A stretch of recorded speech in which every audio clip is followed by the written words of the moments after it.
You are tuning in to the Atlanta Realtors Rundown, the official podcast for the Atlanta Realtors. We're here to keep you updated with the latest trends, topics, and keep you in the know of our ever-changing Atlanta market.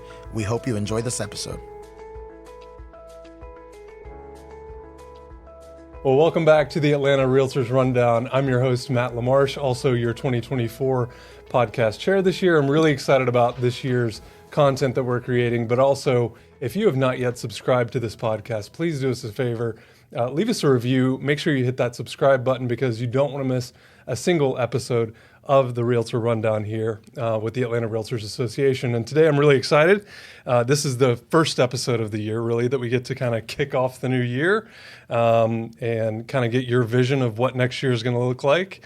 I'm pleased to present today our president for 2024 for the Atlanta Realtors Association, Kelly Thrash. Madam President, thank you so much for joining us. Thank you so much for having me. I'm very excited. We're really happy to have you here. Obviously, every year we like to have the presidents come in, talk a little bit about their engagement, their involvement with the association, the history, because I think a lot of people don't understand this is a long road. It is. It's easily, at a minimum, 9 years. Yeah. At a minimum, 9 years of service before presidency. Yeah, that's a long time. It is. It's a long, and it's a big commitment. It is, very much so. But before we get too deep into that part, I'd love to hear a little more about you. I think the listeners would also like to hear a little more about you, your history in real estate, and obviously we'll get into the association stuff. But how did you get into this crazy world that we call real estate? I want to say I was destined to be in it. Really? Yes. Okay. Funny enough, so growing up, my grandmother was back in the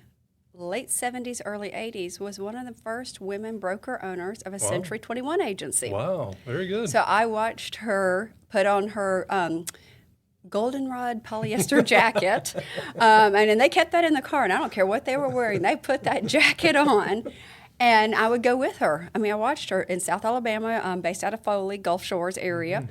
And she was incredibly successful, and I watched her do it, and I loved it. I had so much fun going to the office. You'd go pull sheets. I mean, it used to be a big book, and these mimeographed is what they called it, sheets in it. For those of you listening, that was pre-internet times. That was pre a lot of things times, okay? I mean, I was small. I was very, very small. And here I go with her, and I watched her, and I just loved seeing her help people. In my mind as a kid, she made people's lives so good. And always, I didn't see the hard stuff that we all know happens, but I always said I would eventually do that.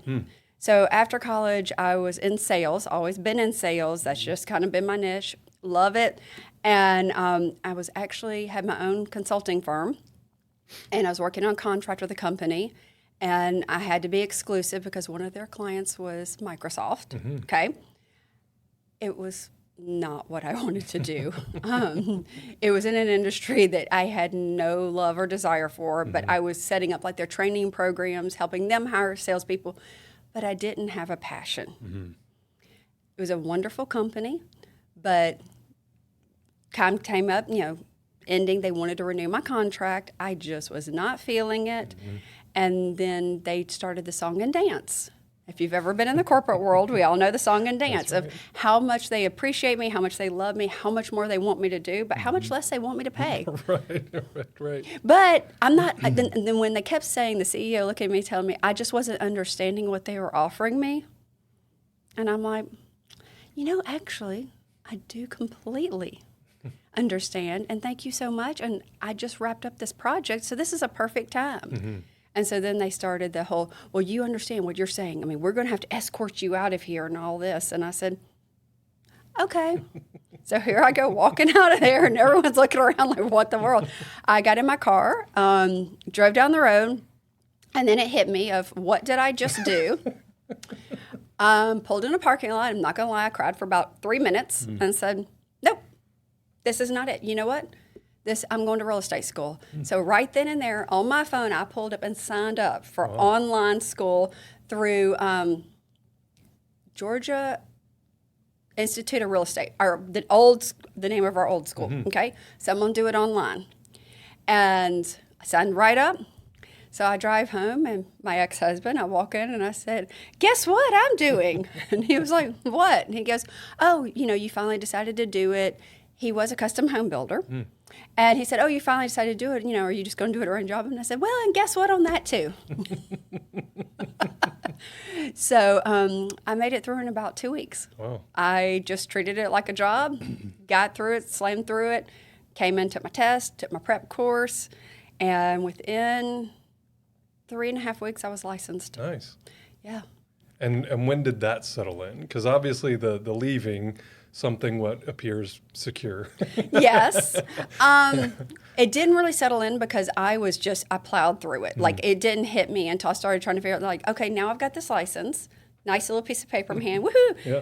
Where am I going to go? Right. So I started interviewing with companies, and I met with all of them. And someone suggested to me that I speak to Atlanta Fine Homes. They knew someone, Bill Rawlings. And so they introduced us, and needless to say, Bill and I hit it off, because anytime you can start a conversation with Roll Tide, it usually goes pretty well. And I've been with Atlanta Fine Homes, since the beginning. That's awesome. So Very cool.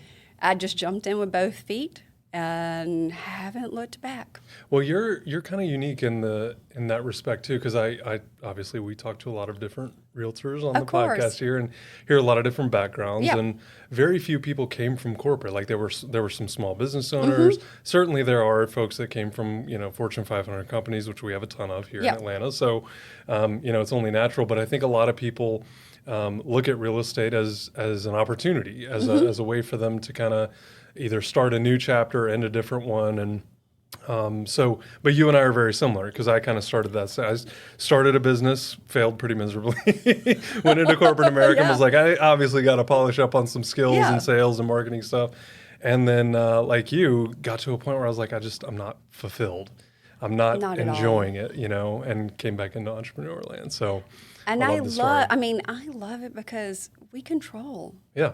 It's so much better. I mean, even on our hardest days, they're better than working for somebody else. Yeah, what's the saying? We'd rather work 100 hours for ourselves than 40 for someone else. 100%. So, and it's funny, I started in November and went to orientation. And I will never forget this, because it's how it started. I mean, these two women are the reason why I'm sitting in the seat right now, okay? I'm sitting in orientation, and yes, I'm the nerd. I sat right in front and center, because I was so excited. I'm going to take it all in. And Deanne Golden and Lane McCormack led orientation together. And their enthusiasm and talking about our association just was everything. Afterwards, I was talking to them. I'm like, oh my goodness, I want to join a committee. What should I join? They said, we're going to chair the fundraising committee together. Why don't you join that? Nice. And I said, absolutely, that sounds great. Because my background, like all through college, I've always served. So I was president of Panhellenic at the University of Alabama. I've always served. Yeah. And I come back to the office and say to Bill, I said, hey, I met these two great ladies today at orientation, and they said I should join. What do you think? And he said, absolutely. Yeah. He goes, I think that would be a great start for you. If you felt led to do it, I think you should join a committee. I love it. And yeah, well, so that's interesting too, because sometimes events or occurrences we find are the precipitating force for a lot of people joining a committee or becoming more involved. Yeah. But for you, it was people. It was people. It was the energy. It was the enthusiasm that you felt. It was just, they were so passionate about our brand and everything we offer our members. Yeah. And then I thought, well, I want to offer something. Yeah. Okay, I can offer by joining a committee. And then I'm like, I really like these two ladies. I like what they're like, how they are. Yeah. And it's so funny how full circle, they are two of my mentors who I talk to all the time and rely on. Yeah.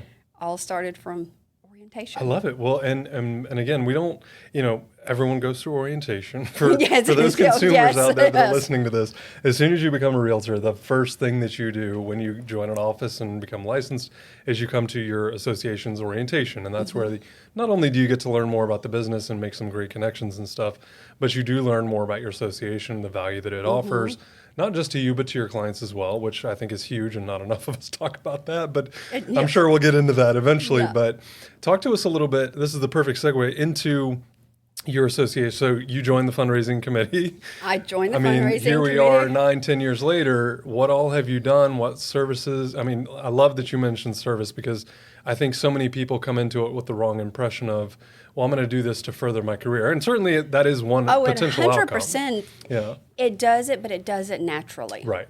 It's developing the relationships. So I did fundraising, and it's funny enough, that's actually where I met Jennifer Pino. Mm-hmm. We were in the same office, but we didn't know each other. course. You know, that's how it goes. It does. It doesn't, you know. We've spoken at sales meetings like, oh, hey, whatever.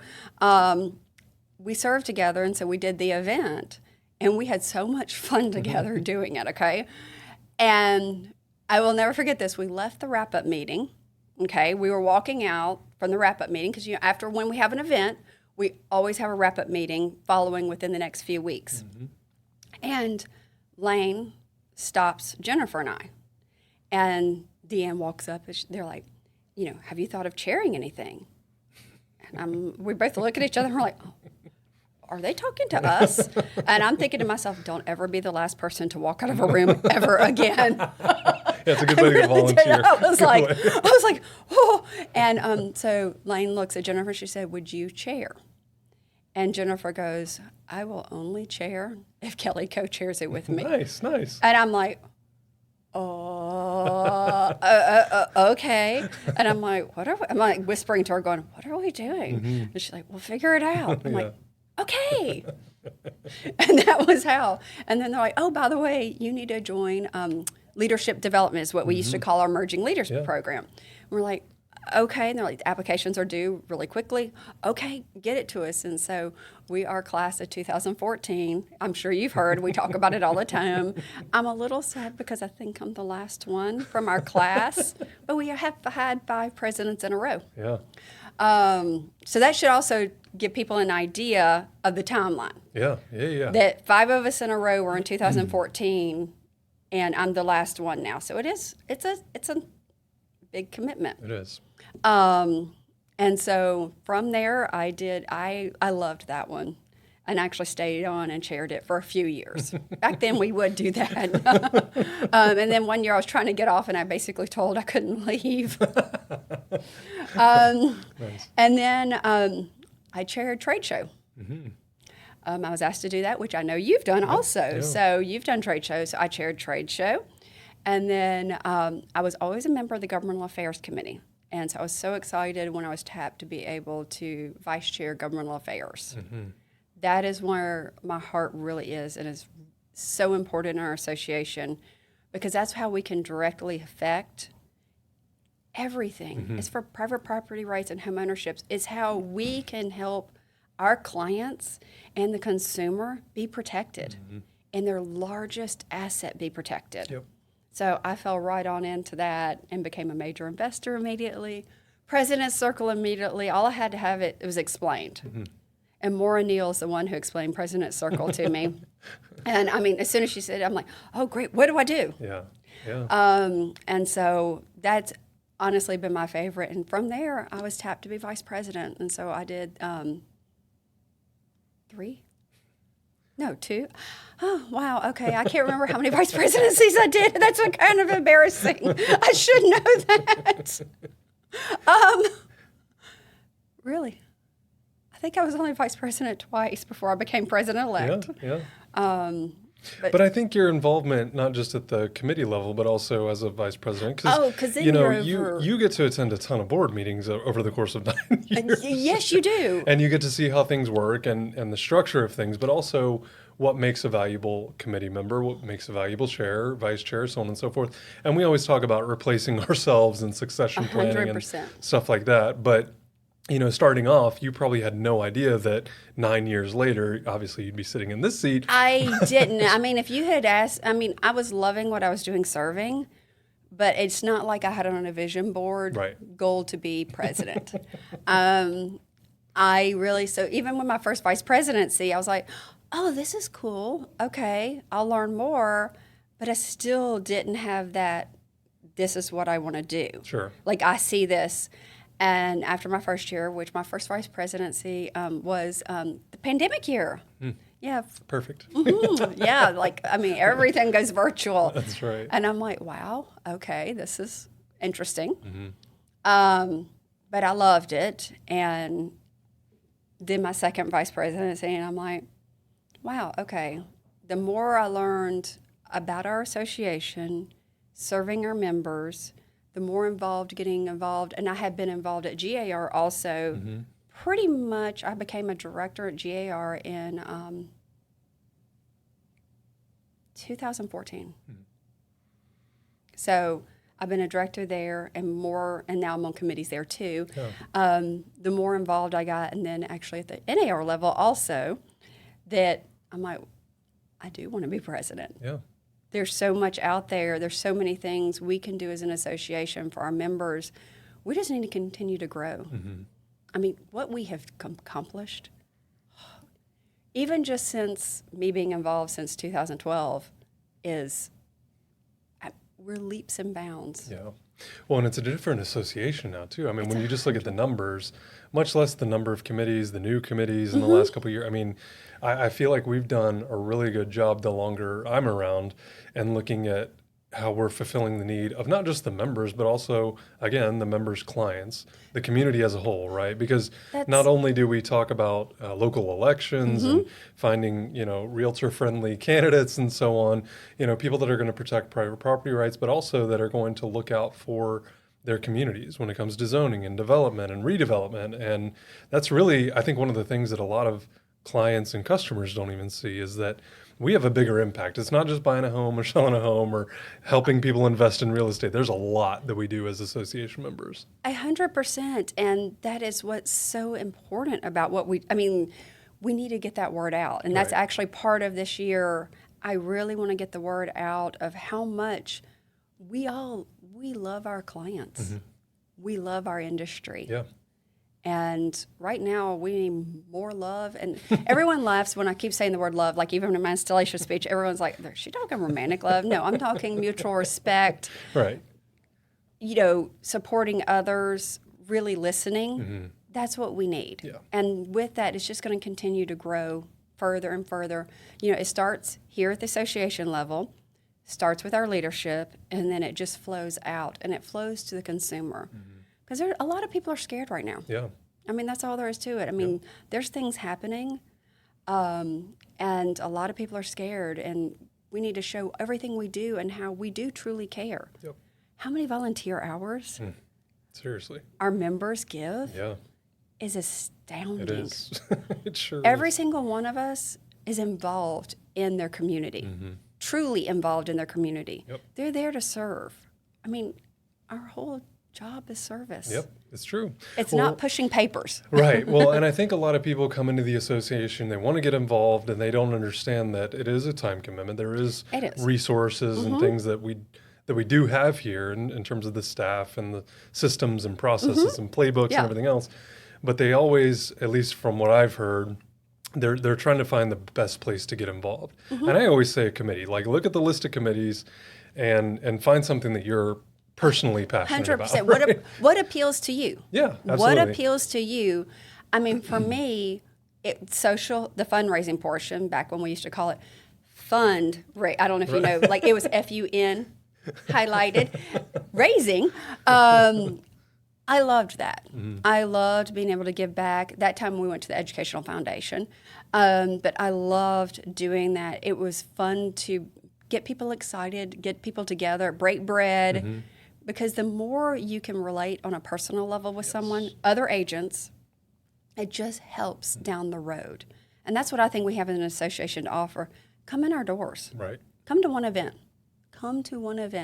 The connections you will make will last you a lifetime. Yeah, it's so true. It's so true. And I think you're right about finding the passion, because just like in your business, if you find a niche that you love working in, you'll be really, really good at it, number one. Yeah. And people will feel that energy and that passion. And not only that, but like with the social, you mentioned the fundraiser, anytime I do something with a charity or with an organization that we're giving back to, my clients love to see that. They right? do. And they want to support us as well, which I think says a lot. And you'd be surprised. I think a lot of people don't realize the connection there of giving back and how it can actually benefit your business as well.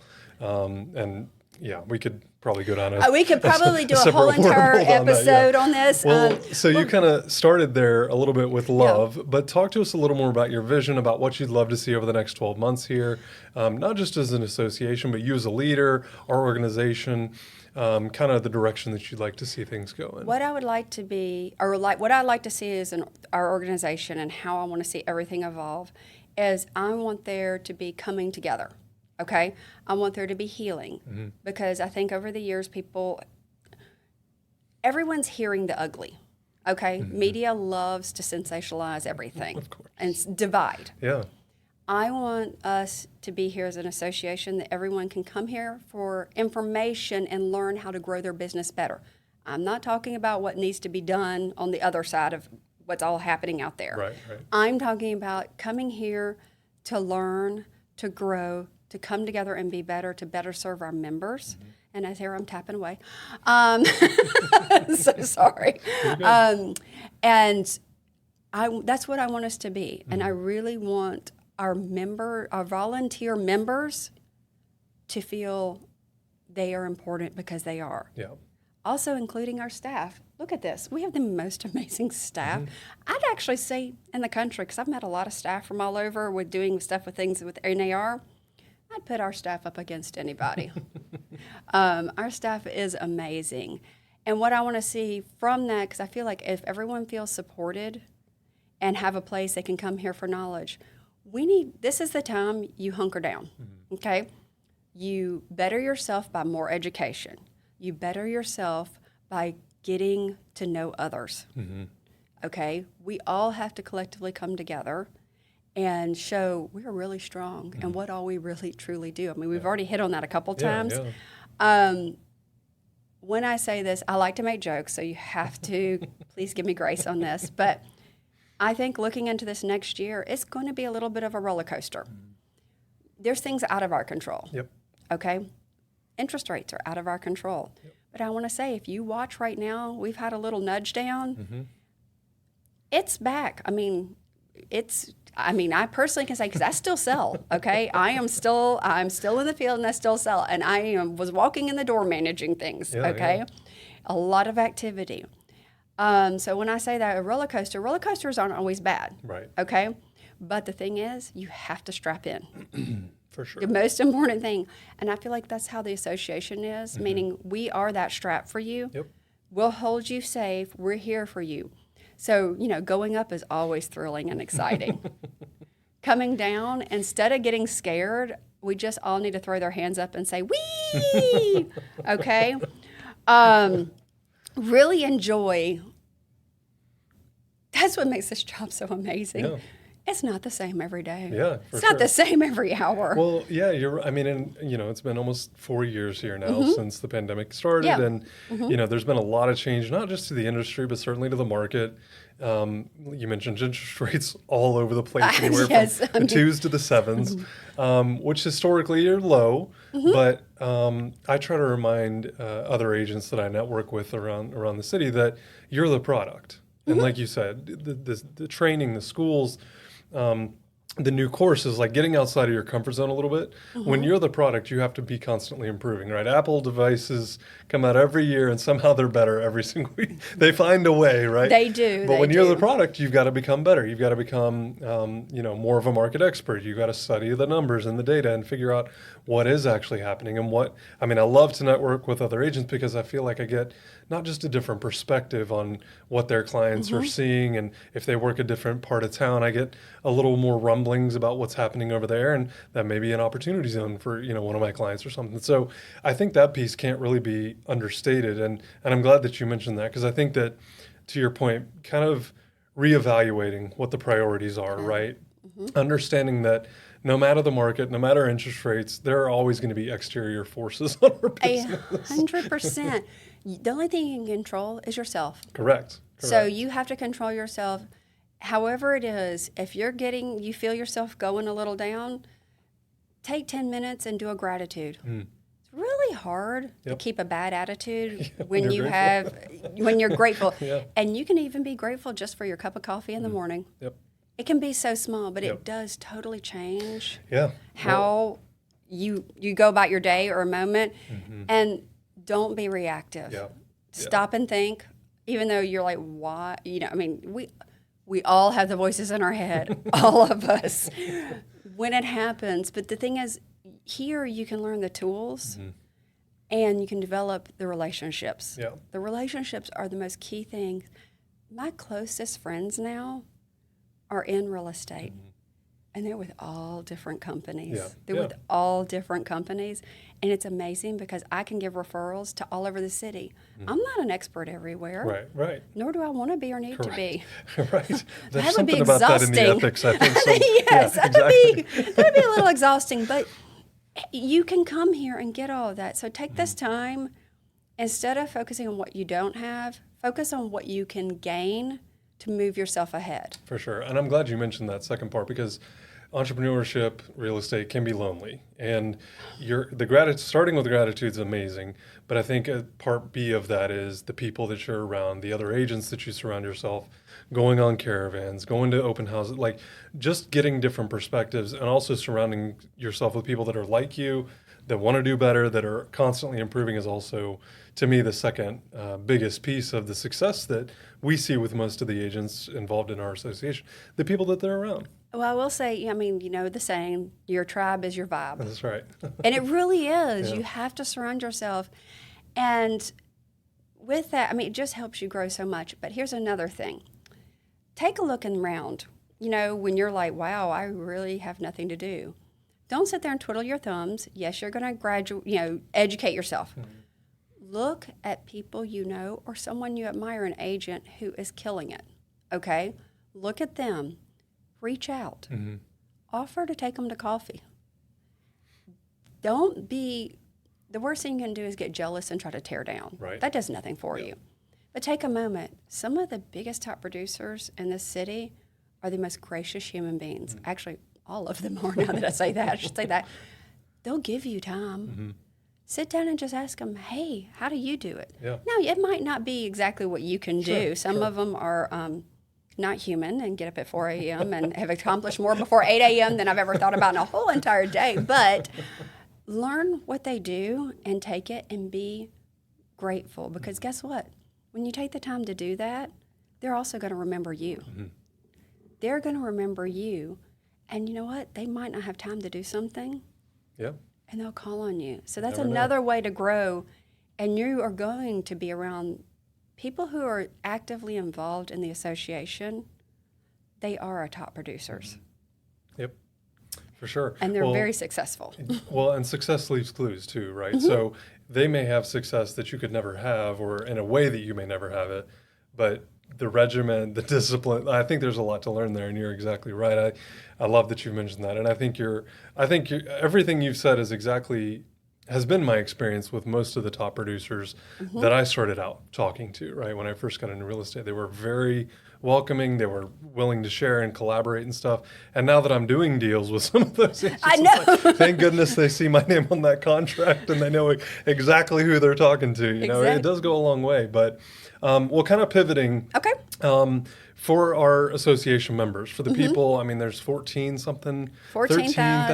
I think we're at 14, and we'll say 14 and some change. Perfect. So for those members, as they're kind of looking into next year and plotting out their business and their personal life and the balance they're in and everything, what do you think is going to be the biggest challenge for our members outside of those external forces? Obviously, there's always going to be headlines, and there's always going to be interest rates. There's always going to be things that are trying to attack us, if you will. But what do you think is the biggest challenge facing our association members right now? Most of them are coming off what I call the wild, wild west years. Okay? The pandemic was unprecedented. How many times do we have to say that? Yeah, But yeah. people were flying and going. Yeah. I mean, contracts are getting whipped out. Fundamentals were completely and totally lost. The deals were being done. And we have members who came in that and don't understand the fundamentals. So they are going to be the ones this is the scariest for. Sure. Okay? You have to get back to basics. Yep. Take time, learn your contract in and out. The contract is amazing. Okay. It's really good. Seth Weissman and everyone who works on the GAR contracts works so hard. You can use that contract so well. There's so many pieces to it. And an agent who knows contracts will always rise above. Always. Yep. So I say get back to basics, but then also get back to developing relationships with your clients. Yeah, for sure. Okay? Don't rely on these. People are afraid. So what they want to do is pay for leads. Do this out here. Do this program. Do that. That people are going to bring you things you think, and you're outlying money. I'm not saying all of them are wrong. Right, I'm not. right. Not at all. Okay? Yeah. But you can do things yourself. Just touch points. Get a system of touch points, even if you're just taking old clients out to coffee or whatever you can do at the time. I know some people right now are hurting. Yeah. So do it in a way, maybe take a couple, economize, or maybe you work with a lender and get them to help sponsor something for you. Yep. Okay? It's going to go all back to basics. Yeah. I think 100% we are back to basics I love it. of develop your knowledge and contract and work your network and gain a network. I've heard people, well, I don't know anybody here. Well, do you get your hair cut? Right. I mean, just start thinking about Yeah. all the things you use and talking to them. Do not be a secret agent. For sure. This is not the time to be a secret agent. Yeah. You want to be out there and known and be proud. Yep. We have a lot to be proud for. We do. A lot. We do. Well, and I think back to the association for a moment, when you build those relationships, when you're being educated, when you're, I think, getting pushed outside your comfort zone a little bit, right? Oh, Because a lot of 100 people yes. were very comfortable in the last couple of Yeah, years. it was very comfortable. I mean, financially, yes, comfortable. Yeah, yeah. Not comfortable in. It was the most stressful time. Yeah, I would yeah. not want to go back to those times because you didn't get the time to really work with your clients and Right. develop relationships. Yeah. Yeah. Everything was just happening so quickly, too. Like you said, the contracts were being done, things were missed, and It was warp speed. it really was. It was truly really warp was. speed, and I don't ever want to go back to that. But I do feel like we're picking up, and I think we're going to have moments of warp speed this year. But it's up to us collectively all to remember to keep our heads and remember civility and respect. Seriously. Yeah, we can always use more of that. We can definitely. In society, period. Yeah, yes, in general. See, here's the thing. When I keep talking about love and all this, I know, I mean, I can't control the world. I can't control society. I can't control this country, city, state, however you want to. But we can control ourselves, and we can control this small little corner in real estate. And my hope by the end of this year is to cause a massive ripple effect. Love it. I love it. That we have so much positivity coming out that people can't stop but want to go, wow, I want to work with them Yeah. because look what all they've done Yep. and love how it. positive they are. I love it. Well, kind of switching gears into more of like the personal side. Yeah. There's like kind of like a get to know you section here Yeah. for all the either new association members or even veterans that have been around Yeah. but have no idea who I'm talking to today. What is your favorite place to travel to? My very favorite place is my happy place. Okay. It is my family's beach house in Gulf Shores, Alabama. Nice, nice. It's not fancy at all. I mean, cottage is like a loose term you would like to use for it. But there is nowhere else in this world I go to that I walk in and just feel so relaxed and comfortable. Sitting on that porch and watching the water is my very favorite thing. It is not fancy. Gulf Shores is not fancy. We're not all cutesy riding around bikes all done up. You walk around, no makeup on, go grab a beer, okay, and some oysters. I love the low key. It is truly my happy place. My dogs love it down there. They're happy. Everybody's happier there. So for me, that is my number one place. I love it. I love it. How about in Atlanta? What's your favorite place in Atlanta? It can be a restaurant. It can be a place to see a show. I know. I was thinking that was a good question when you sent that. I'm like, oh man, okay. I love Centennial because I love to go to live music. I love to go to shows. Yeah. And I've seen a ton of great shows at Centennial.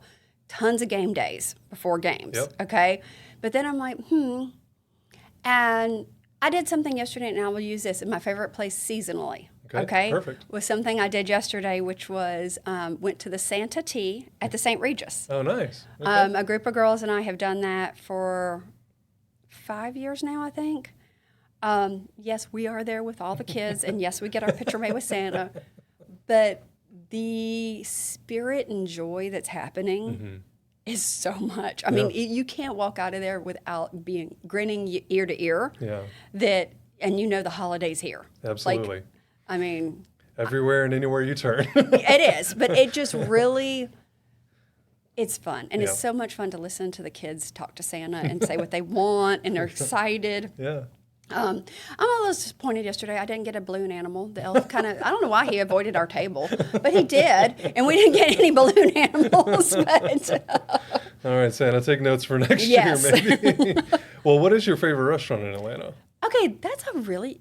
Do you realize how hard of a question that is? That's tough, yeah. Because I have to break it down by city. That's exactly... Well, I'm going to break it down by, like, what am I doing? Okay, perfect. So my very favorite, like, go-to restaurant that's a little bit nicer is Rumi's Kitchen. I love Rumi's. Very good. I'm enjoying Del Bar, too, but Rumi's still has my heart. I love it. A great sea bass. I don't know how they do their sea bass. Is unreal. It's amazing, okay?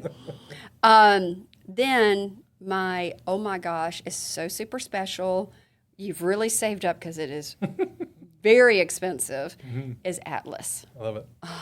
Atlas, Very good. The atmosphere, the level of service, the inventiveness of the food is unreal. Love it. But if you say, Kelly, what's your favorite thing to eat? And I will go to any Mexican place, anywhere, okay? Okay, and is that more about the chips and the dip, or is it the margaritas, or both? I will bathe in cheese dip, okay? I got so excited when I found out Pure will do a cheese dip fountain. I'm still trying to find the occasion that I can have a cheese dip fountain. Perfect. And unfortunately, I probably have like my head stuck under it or something along those lines. But no, and I do love a really good margarita too, but just something about it. They're always so good, so laid back. So I could eat Mexican probably every single day, and I'm willing to try. So anybody can recommend a good one, I'm willing to go anywhere and try, and it's perfectly fine if it's in a gas station too. Well, we'll have a fountain at the first board meeting then. There you go. Thank you. Perfect. Awesome. What's an item that you collect? Okay, so that has changed. Okay. And I'm going to my family is everything to me, okay? So I had a weird obsession, or not weird, but I had an obsession. I love antique juice glasses. Okay. Okay, I have a huge collection of antique, cool, funky, different juice glasses. You know, juice glasses are little glasses. They're just perfect for a little everyday, you need to take a sip of something. Collected those for years. In 2021, I unexpectedly lost my dad. Rocked my world. And I knew at that moment everything was fine. I knew where he was, but I love signs. Okay. And so I kept praying in the back of my mind, just going, please let me know he's there safely, all that. So the next morning, he passed that night. The next morning, kept going and walking up and downstairs. Everything was packed and ready to go. People came over and were all ready for me, helping me. Yeah. All I had to do was get up and leave. In grief, you just don't even know how to do that, okay? Yeah. So I walk upstairs, and no purse, no anything comes upstairs, okay? Sitting on my rug that I had walked over 4 times at that appointment was the brightest, shiniest heads-up penny that said, "In God we trust." So I said, "Oh, okay. I see you. I hear you." Yeah. And so I have now started collecting heads-up pennies. Okay. And they now appear in my life all the time. Interesting. Many people know this about me. And so at work or different times, people just walk up and hand me pennies. And they say, "You know what? I saw this and thought of you." Huh. And a dear friend, Donna Murphy, gave me a really cute little bottle. And on it engraves, it said, "Pennies from heaven, love Dad." Sweet. So that's what I collect now. Very is heads-up pennies. Very cool. I love it. I love it. Well, if you could have a dream dinner with any 4 people, it could be past, present, maybe even in the future, if you thought that far ahead. I hadn't thought that far ahead. I was struggling with the 4, and not struggling because I had 2 immediately, and it goes back to my family. My grandmother. The only thing is I'd really want her to cook, which I don't think you're supposed to ask your dinner guest to cook. Because when you said where, and I'm like, I want it at her kitchen table, and I want her to cook. That's perfect. I want my dad there because there's nothing more. Those 2 there's nothing more than I would give to be able to talk to them one more time. Sure. But my other 2 are kind of different. First one is Condoleezza Rice. Okay, very Oh good. my gosh. I think she is an absolutely amazing woman. She's brilliant. Yeah. She has so many varied interests. I think she would just be fascinating to talk to. She is so brilliant, but she was also so brilliant to get out of politics. True. I mean, you know, and she loves sports, which I love sports. I just think it's fascinating what all she's done. Yeah. And here's my weird one. I think it would be just amazing to have Ryan Reynolds at dinner. Okay. Okay? He is, from what I understand, never met him, but, you know, reading or hearing about, one of the nicest guys.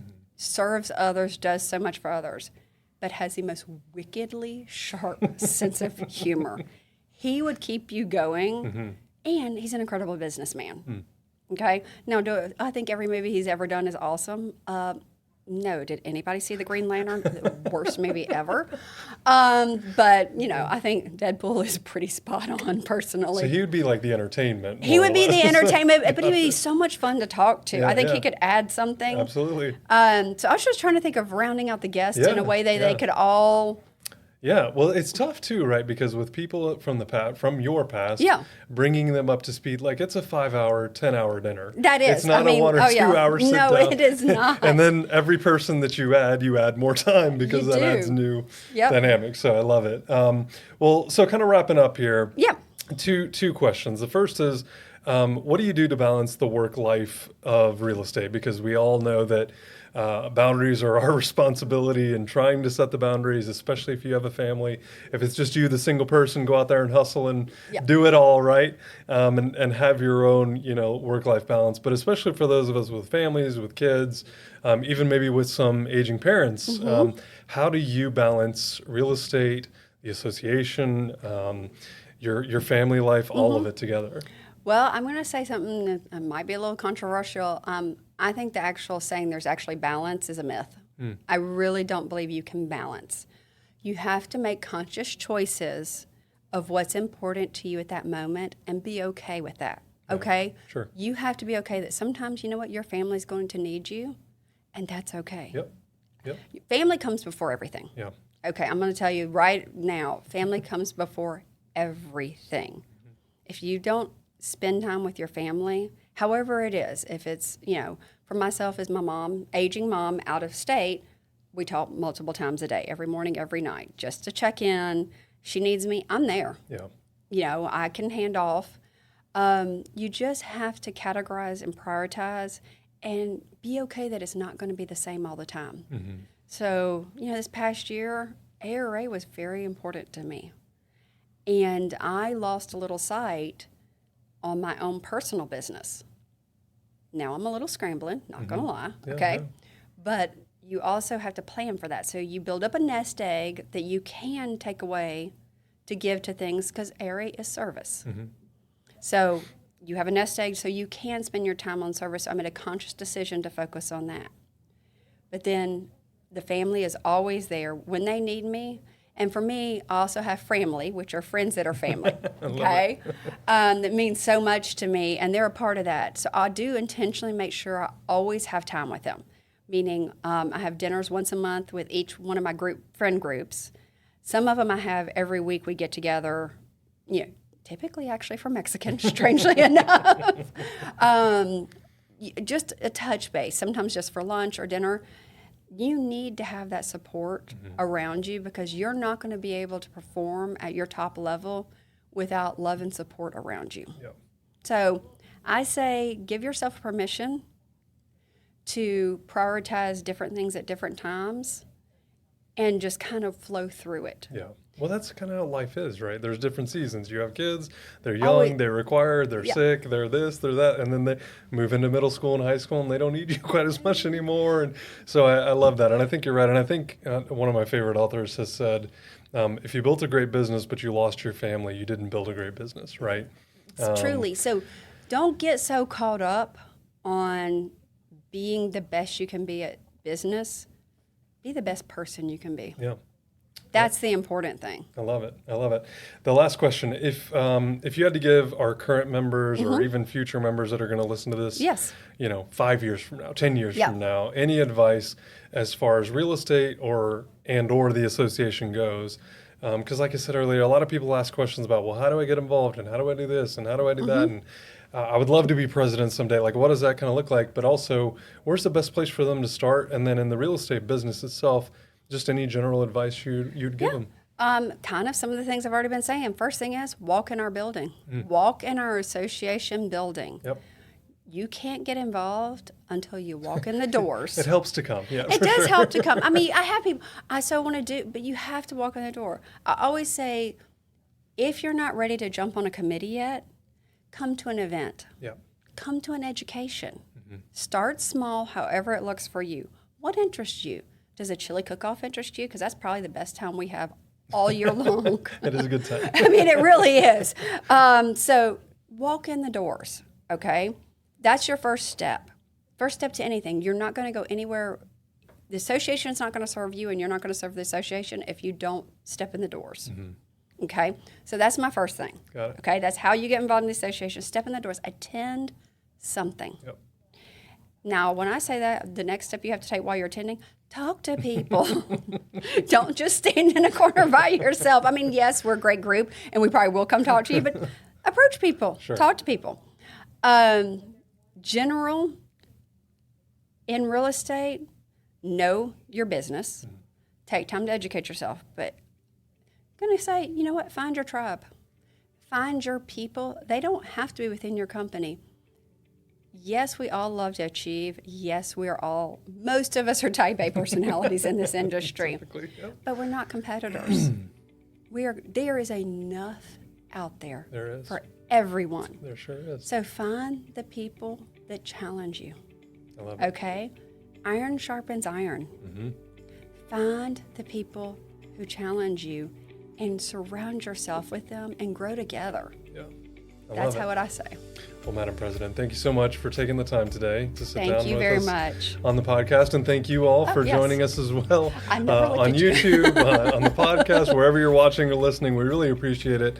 And we're just really excited about this next year, the content, the guests that we've got coming. You know, we try to have folks here that are local to the association and are part of the organization, but we also try to get outside of our own association. And like Kelly said earlier, I loved the fact that we're really on the leading edge. We're at the tip of the spear when it comes to bringing you guys some great content, but also people that have built amazing businesses and built amazing reputations in the business and years and years and years of servitude to their organizations at the local, state, and national level. So if you have not yet subscribed, make sure that you do that right now. We'd love to have you rate the podcast as well. That obviously helps us get in front of a ton of new people and a new audience in general. But we'd also love to hear your comments. If you have any feedback at all, if there's a particular guest in Atlanta real estate that you'd love to have on the podcast that we should be sitting across from and talking to as well, please send their name along as well. And all of our information is always on the website, atlantarealtors.com. If you search podcast, you'll find the podcast itself. There's a little player there, but we also have a little form where you can fill out a topic or a guest or another host even is coming. So anyway, we really appreciate your time today and thank you so much. Thank you. Thank you for tuning in to the Atlanta Realtors Rundown. Please subscribe, and for more information on how to get engaged, check us out at atlantarealtors.com. We look forward to having you join us for the next episode.